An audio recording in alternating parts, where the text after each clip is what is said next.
Hi friends, எல்லாருக்கும் வணக்கம். எல்லோரும் எப்படி இருக்கீங்க? இன்றைக்கி நம்ம சுவையரம்பம் குக்கரியில் ஒரு சிம்பிளான சீ ஃபுட் ரெசிபி தான் பார்க்க போகிறோம். அந்த ரெசிபி பார்க்குறதுக்கு முன்னாடி அந்த சீ ஃபுட் என்னென்னா ஸ்குவிட். இந்த ஸ்குவிட் க்ளீனிங் ஃபஸ்ட்டு பார்த்துட்டு அதுக்கப்புறமா தான் ரெசிபி பார்க்க போகிறோம். இந்த ஸ்குவிட் க்ளீன் பண்ணுறது ரொம்ப ஈஸி, பட் கேர்ஃபுல்லாக பண்ணணும். இந்த ஸ்குவிட் ஹெல்த்தியானது.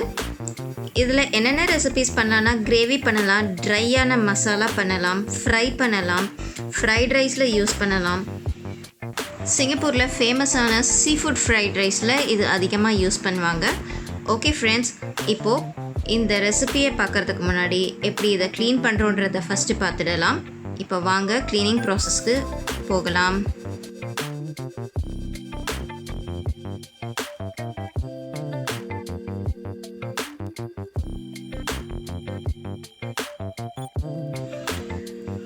ரெண்டு ஸ்குவிட்ஸ் நல்ல பெரிய சைஸாக இருக்குது. இதை தான் இன்றைக்கி வாங்கிட்டு வந்திருக்கோம். இது பார்க்குறதுக்கு ரெண்டு போர்ஷன் மாதிரி தெரியும். அதாவது பாடி போர்ஷன் ஒன்று, இன்னொன்று ஹெட் பார்ட். இப்படி தான் இருக்கும் இது. இப்போது இந்த ஹெட் பார்ட்டை பிடிச்சி வெளியே கொஞ்சம் ட்விஸ்ட் பண்ணி வெளியே இழுத்தோம்னா உள்ளே இருக்கிற ஒரு சில ஆர்கன்ஸோடு வந்துடும். பாட்டமையும் அதே நேரத்தில் டைட்டாக கையில் பிடிக்கணும். அப்போ தான் ஹெட் பார்ட்டை நம்மளால் வெளியே எடுக்க முடியும். இந்த போர்ஷனையும் த்ரோ பண்ணிடலாம். இது பிளாஸ்டிக் மாதிரி இருக்கும், ஒரு பிளாஸ்டிக் ஸ்ட்ரிப் மாதிரி இருக்கும். இதை த்ரோ பண்ணிடலாம். இப்போது அந்த ஹெட் போர்ஷன் ரிமூவ் பண்ணதுக்கப்புறமா உள்ளே பாருங்கள், உள்ளே எதுவுமே இருக்காது, ஹேலோவாக இருக்கும். அந்த கொஞ்சம் இருக்கிற சப்ஸ்டன்ஸ் எல்லாம் எடுத்துடலாம். கொஞ்சம் ஜெல்லி டைப் மாதிரி உள்ளே இருக்கும், அதெல்லாம் எடுத்துகிட்டு வாஷ் பண்ணிடலாம். இந்த மாதிரி டேப் வாட்டரில் காமிச்சு வாஷ் பண்ணால் தான் உள்ளே இருக்கிறதெல்லாம் ஃபுல்லாக க்ளீன் ஆகும். இப்போது ஹெட் பார்ட்டை நம்ம ரிமூவ் பண்ணோம்ல, அதோட அட்டாச் ஆகி கொஞ்சம் ஆர்கன்ஸ்லாம் வந்ததில்ல, அதெல்லாம் என்னென்னு பார்க்கலாம். இங்கே பாருங்கள், இதுதான் இங்க் பேக். இது நம்மளுக்கு தேவையில்லை, இதை கட் பண்ணி எடுத்துடலாம். இந்த இங்க் பேக்கில் இருந்து தான் இந்த நிறைய மை மாதிரி இருந்துக்கிட்டே இருக்கும். வாஷ் பண்ண ரொம்ப நேரம் வாஷ் பண்ண இருந்துகிட்டே இருக்கும். அதை த்ரோ பண்ணிட்டோம்னா ஓகே, அது கொஞ்சம் கசப்புத்தன்மையும் கொடுக்கும். கொஞ்சம் கூட இல்லாமல் அதை க்ளீன் பண்ணிடணும். இப்போ ஹெட்டுக்கு மேலே கட் பண்ணி எடுத்தாச்சு. இந்த டென்டாக்கிள்ஸ் மட்டும் இருக்குது. கண்ணுக்கு மேல் பக்கத்துலேருந்து த்ரோ பண்ணிடணும். ஃப்ரண்ட்டில் இருந்த இந்த டென்டாக்கிள்ஸ் போர்ஷன் மட்டும் நம்ம சமைக்கிறதுக்காக எடுத்துக்கலாம். இது செகண்ட் பீஸ். அதே மாதிரி தான் பண்ணுறோம் பாருங்கள்.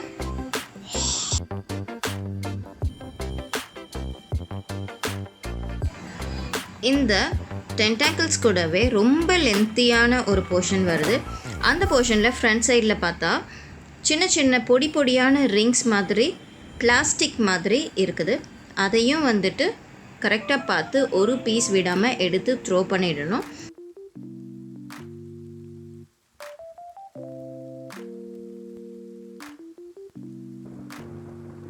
இங்கே பாருங்கள், இந்த மாதிரி ரொம்ப சின்னதாக இந்த மாதிரி இருக்குது. அதெல்லாம் ஒன்று ஒன்றா எடுத்துடணும்.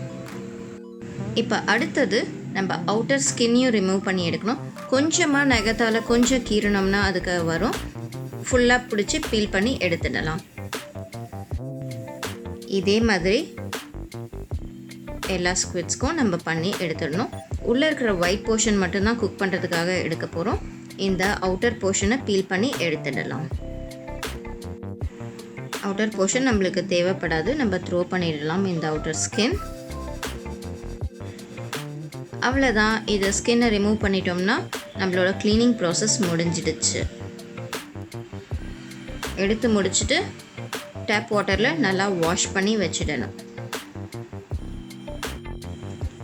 வாஷ் பண்ணினதுக்கப்புறமா எந்த சைஸில் வேணுமோ அந்த மாதிரி கட் பண்ணிக்கலாம். நான் அப்படியே ரிங்காக அந்த டியூப்லர் போர்ஷன் தானே இது. டென்டாக்கிள்ஸையும் சின்ன சின்ன பீசஸாக கட் பண்ணியாச்சு. இங்கே பாருங்கள், எல்லாத்தையுமே இந்த மாதிரி கட் பண்ணி எடுத்துக்கிட்டாச்சு. அடுத்தது நேராக குக் பண்ணுறதுக்கு போகலாம். இன்றைக்கி இந்த இரும்பு கடாயில் தான் வந்துட்டு சமைக்க போகிறேன். இரும்பு கடாய் நல்லா சூடானதும் 2லேருந்து 3 டேபிள் ஸ்பூன் அளவுக்கு நெல்லெண்ணெய் ஊற்றிருக்கேன்.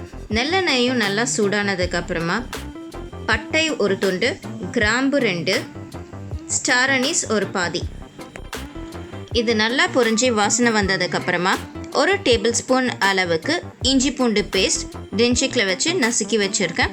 அதை இது கூட ஆட் பண்ணிடுறேன். டைரெக்டாக இதை எண்ணெயிலே போட்டுடுறேன். டைரெக்டாக எண்ணெயில் போட்டு அது ரா ஸ்மெல் போகிற வரைக்கும் வதக்கி விட்டால் அதோட ஃப்ளேவரே ரொம்ப நல்லாயிருக்கு. இந்த மாதிரி ட்ரை பண்ணி பாருங்கள் ஃப்ரெண்ட்ஸ். வழக்கமாக வந்துட்டு ஆயில் போட்டு நம்ம வெங்காயம் ஆட் பண்ணதுக்கப்புறம் தான் வந்துட்டு இஞ்சி பூண்டு பேஸ்ட் போடுவோம். இது வந்துட்டு டைரெக்டாக ஆயிலில் போட்டு ட்ரை பண்ணி பாருங்கள், ரொம்பவே நல்லாயிருக்கு.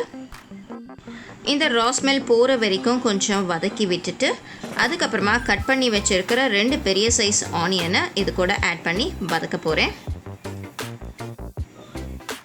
இதுவும் நல்லா வதங்கட்டும் ஃப்ரெண்ட்ஸ்.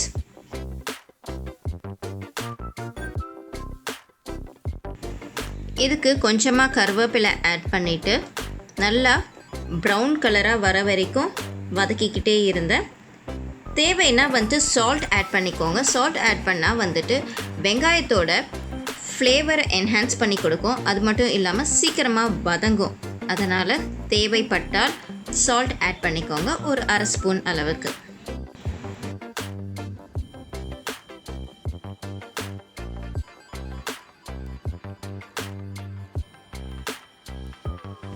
வெங்காயம் நல்லா வதங்கினதுக்கப்புறமா கட் பண்ணி வச்சுருக்கிற தக்காளி பழத்தையும் ஆட் பண்ணிட்டேன். 2 மீடியம் சைஸ் தக்காளி பழம் கட் பண்ணி வச்சுருக்கேன். ஆட் பண்ணி அதுவும் வதங்கினதுக்கப்புறமா மசாலா தூள் எல்லாமே 1 by 1 ஆட் பண்ணிடலாம் ஃப்ரெண்ட்ஸ். 2 ஸ்பூன் அளவுக்கு குழம்பு மிளகாய் தூள் எடுத்திருக்கேன். குழம்பு மிளகாய் தூள் இதில் ஆட் பண்ணிட்டேன். அடுத்து 1/2 ஸ்பூன் அளவுக்கு டர்மரிக் பவுடர், மஞ்சள் பொடி,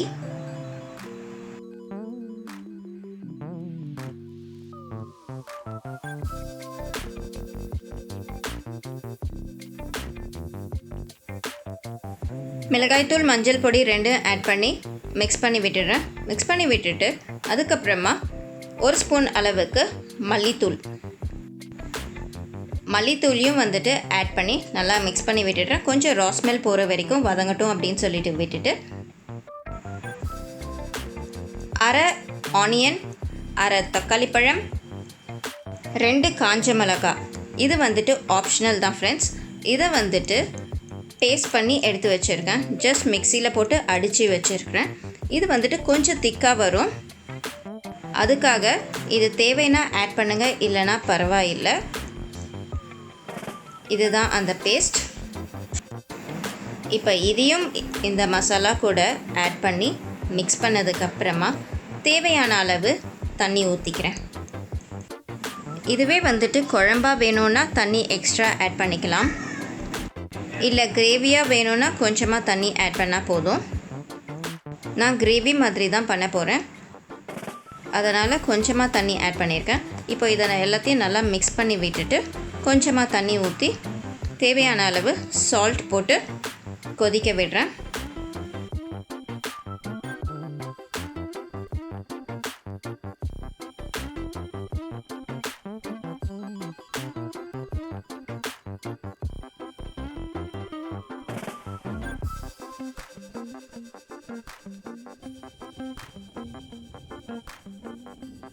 தண்ணி ஊற்றினதுக்கப்புறமா வந்துட்டு கொஞ்சம் கொதிக்க விடலாம். அப்போ தான் இந்த ரா ஸ்மெல்லாம் போயிட்டு இருக்கும்.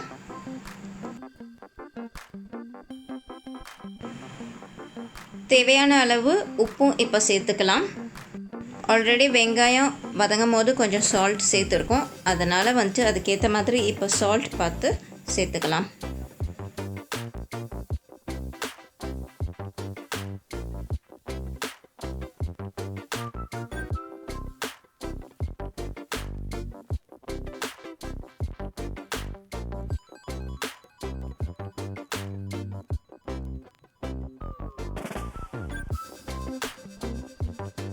இது பாருங்கள் நல்லா கொதிக்குது.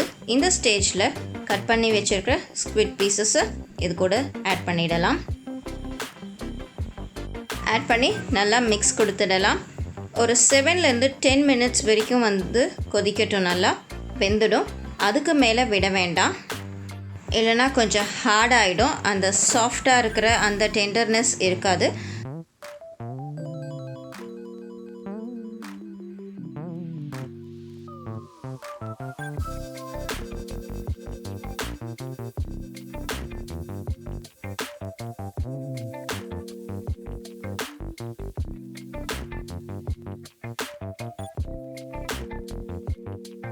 இப்போ இங்கே பாருங்கள், நல்லா வெந்துட்டு தண்ணி அளவும் குறைஞ்சிடுச்சு, திக்காகிடுச்சு பாருங்கள். இந்த ஸ்டேஜில் நம்ம ஸ்டவ் ஆஃப் பண்ணிடலாம்.